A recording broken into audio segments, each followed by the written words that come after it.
예, SBS 강청원 기자라고 합니다.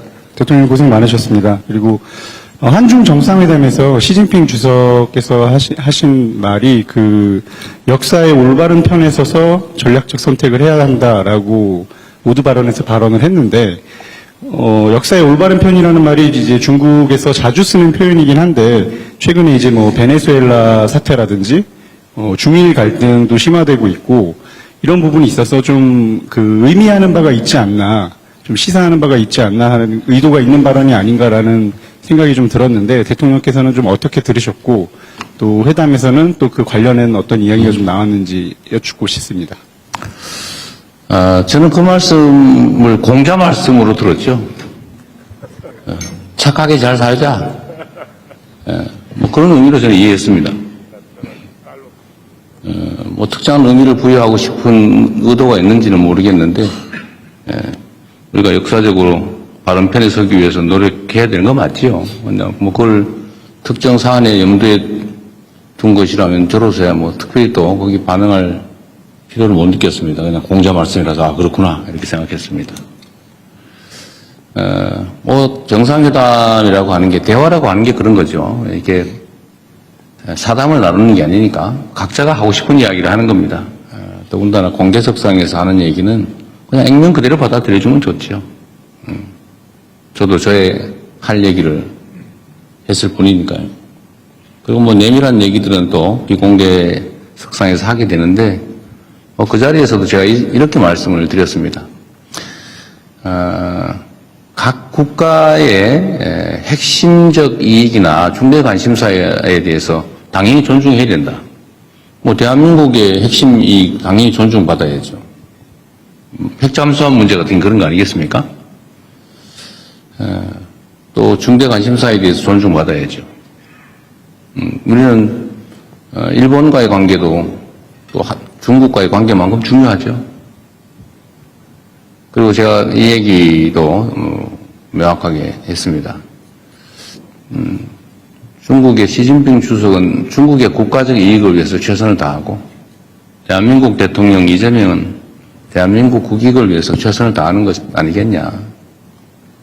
그러면서도 서로 필요한 부분에서 또 타협하고 조정해 나가는 것이 국가 간 관계다. 이렇게 직접 내가 말씀드렸죠. 각자가 해야 될 이야기를 하는 자리다. 이렇게 생각해 주면 되겠습니다. 네. 다른 질문 또 받아보겠습니다. 앞쪽 테이블, 이번에는 좀 제일 뒤쪽 테이블로 가볼까요? 9번 테이블이 저한테 가장 멀 것 같은데, 네. 한국일보 이성택 기자님? 네. 제일 멀리 계십니다. 네. 예, 대통령님 안녕하십니까. 새해 복 많이 받으십시오. 한국일보 이성택 기자입니다. 이번에 여러 가지 방중 성과가 있었다라는 평가가 나오고 있는데요. 그 중에서 이제 한반도 평화 안정 관련해가지고 중국이 건설적인 역할을 하는 것으로 이렇게 확인된 부분이 성과로 좀 꼽히고 있습니다. 그리고 이제 이 과정에서 한중이 평화 구축을 위한 창의적 방안을 지속적으로 모색하겠다 이런 결론이 좀 도출됐는데요. 어떤 창의적 방안을 좀 생각하고 계신지 그게 또 한 가지 궁금하고요. 또 이거 연관된 질문인데, 이번에 한중 정상회담 결과에서 한반도 비핵화 관련해서는 언급이 나오지가 않았습니다. 그래서 이걸 두고서 오히려 북한을 대화의 장으로 이끌기 위한 전략이라는 평가도 있고, 아니면은 중국의 한반도 비핵화 의지가 후퇴됐다 이런 상반된 평가도 있는데요. 비핵화가 공식적으로 거론되지 않은 이유, 그리고 두 정상께서 한반도 비핵화 관련해 가지고 어떤 인식을 좀 모으셨는지 들어보고 싶습니다. 정상 간의 대화의 가장 중요한 부분은 구체적 사안에 대한 해법 이런 것도 있겠지만, 더 중요한 거는 신뢰죠. 시 주석께서도 그런 말씀을 하시더군요. 말은 쉽게 할 수 있다. 행동은 쉽지 않다. 제가 그거 자주 하는 얘기이기도 하죠. 말이야 누가 못합니까? 다리라도 따다 줄 수 있지만, 결국은 신뢰는 그렇게 쉽게 말로 확보할 수 있는 게 아니다. 한중 관계의 가장 기본적인 과제는 신뢰 회복이라고 생각해요. 정말로 상대 국가를 또 상대 국가 국민들을 인정하고 존중하느냐. 막 혐오하고 증오하면서 무슨 대화가 되겠습니까? 뭐 거래야 있을 수 있겠지만 뭐 거래는 누구나 할 수 있죠. 그러니까 대화하고 소통하고 서로 존중하면서 쌍방이 모두 도움되는 일을 찾아가는 것은 뭐 그렇게 쉬운 일은 또 아닙니다. 국가 간 관계라고 하는 것도 차이가 있지요. 다른 점도 있고 서로 마음에 안 드는 점도 있고 또 공통의 과제도 있고 또 서로 함께 좋아하는 점도 있겠죠. 그러나 그 차이들은 좀 줄여나가고 또 갈등적 요소는 또 최소화하고 이해하려고 노력하고 또 상대의 입장을 존중하고 또 공통으로 추구하는 가치들에 대해서는 또 함께 힘써 노력하고 또 이러다 보면 관계는 개선이 되겠죠. 큰 방향이 어긋나는 쪽으로 가느냐 또 함께하는 쪽으로 가느냐 이 방향이 중요하지 않습니까? 그 방향에서 제일 크게 영향을 미치는 것은 결국 정상 간의 신뢰 그리고 아주 근본적으로는 각국 국민들의 마인드겠죠. 싫어하는 마인드를 갖느냐 아니면 공감하고 존중하는 마인드를 갖느냐 중요합니다. 저는 한국과 중국이 정말로 떨어질 수 없는 이웃이고 우리 입장에서 보면 중국은 세계 최대 거대한 시장이죠. 좀 무한한 가능성을 가진 땅입니다. 거기를 왜 우리가 배척합니까? 뭐 거기를 빼놓고 뭘로 저기 멀리 가서 고생합니까? 물론 먼 곳도 버릴 것은 아니지만 가까운 곳에 저 거대한 가능성 잠재력을 방치하거나 아니면 심지어 배척할 필요는 없죠. 국가 지도자가 그런 행태를 보이면 국민들이 고생하지 않습니까? 기업들이 고생하죠. 그래서 이번 정상회담에서는 한중 간의 신뢰 회복, 또 한국과 중국 국민들 간의 우호적 인식, 공감을 좀 확대하는 데 중점을 뒀다는 말씀을 드리고 그 점에서는 매우 큰 성과가 있었다고 생각합니다. 당연히 한반도를 중심으로 한 평화와 안정은 중요한 의제이죠. 당연히 아주 긴 시간 깊이 있는 논의를 했습니다.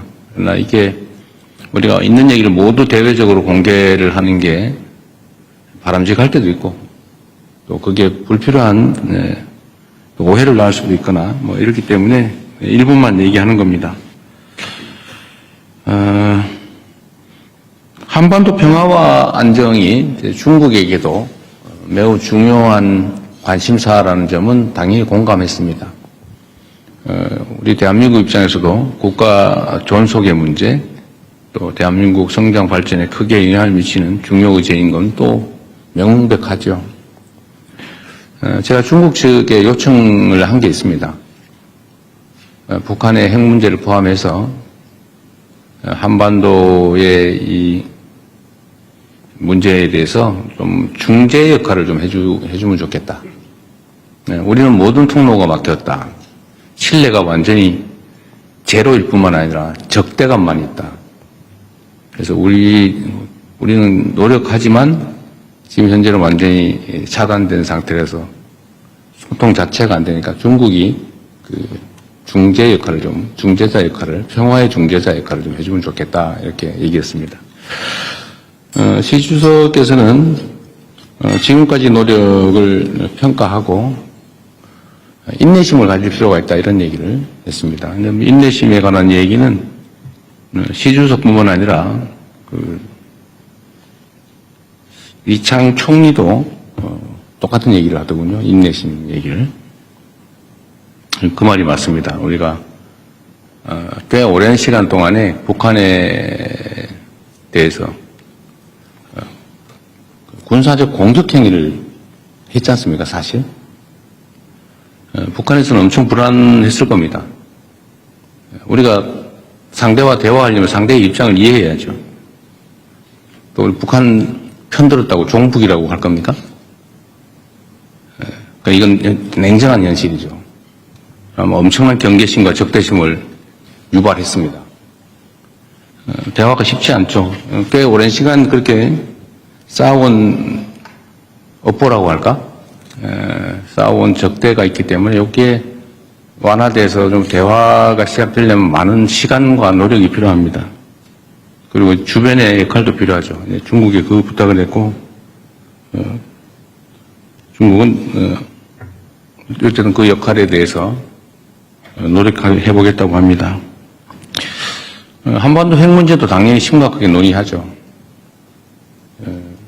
제가 얘기한 건 그런 겁니다. 서로 상대방이 결코 받아들일 수 없는 이야기를 주장만 하면 아무것도 이루어지지 않는다. 그리고 현실에 입각해서 서로가 수용할 수 있는 합리적인 안을 도출해야 한다. 주변 국가든 북측이든 우리 한국이든 다 수용할 수 있는 방안을 찾아내야 된다. 그래서 하나의 공감할 수 있는 사안은 있죠. 예를 들면 북측 입장에서는 체제 안전,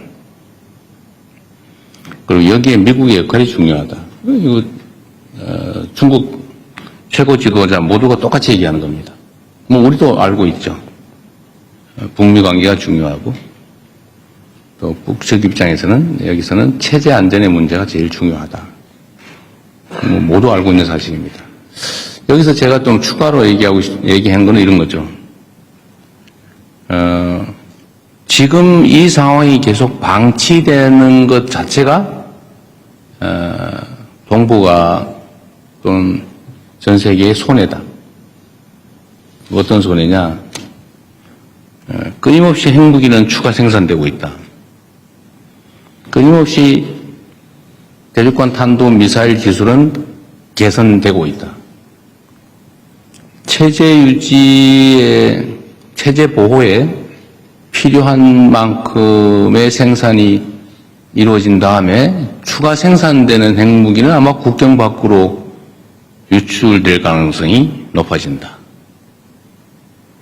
그게 전 세계의 평화와 안정에는 위해인 게 분명하죠. 그게 누구에게 도움이 되느냐? 아무에게 도움이 안 되죠. 또 한반도는 장기적으로는 비핵화해야 되지만 북한 정권 입장에서 지금 핵을 없애는 걸 동의할 수 있겠냐? 뭐 그렇게 하면 좋지요. 근데 되겠냐? 수용할 수 있을까? 제가 보기에는 불가능하다고 생각됩니다. 그럼 방치할 거냐?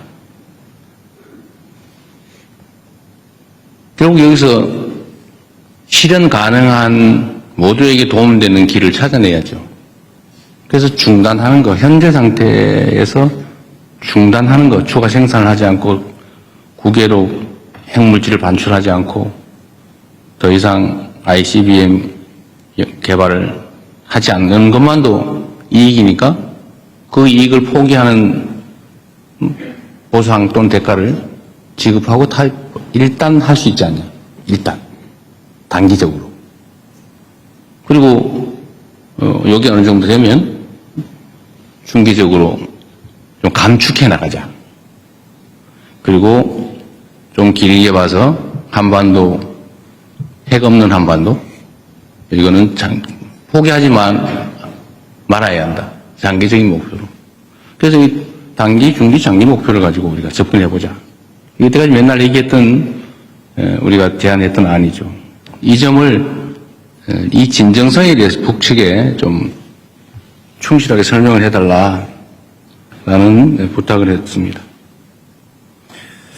그렇게 끊임없이 또 시간을 갖고 노력해봐야 되겠죠. 안 하는 것보다 나으니까. 또 해야 되니까. 이런 점에 대해서 중국 측에 공감이 있었다는 말씀을 드립니다. 정말로 많은 노력이 필요해요. 그리고 여기에는 우리 대한민국 국민 여러분의 또 인내와 이해도 필요합니다. 여기에 자꾸 정략적인 이유를 붙여서 자꾸 흔들고 발목 잡고 이러면 아무것도 안 됩니다. 점점 더 상황은 나빠질 뿐이죠. 상황 개선을 위해서 좀 힘을 모아주시면 좋겠다 하는 말씀을 드립니다. 네, 뭐 중요하고 복잡한 의제에서 말이 좀 길었네요. 네.